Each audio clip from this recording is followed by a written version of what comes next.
คุณพินมีอะไรบ้าง ตามมาเลยนะคะคุณพินมีไดโนเสาร์ตัวใหญ่อุ๊ยสูงกว่าคนอีกราคาตั๋วผู้ใหญ่30 บาท เด็ก10 บาท จะรออะไรกัน ได้ ล่ะ ตั๋วแล้ว ไปกันเลยสิวะ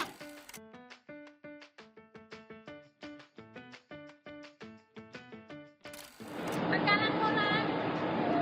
สูงเท่ากับตึก2 ชั้นแน่โอ้มีไดโนเสาร์คอยาวกินพืชด้วยอ่ะ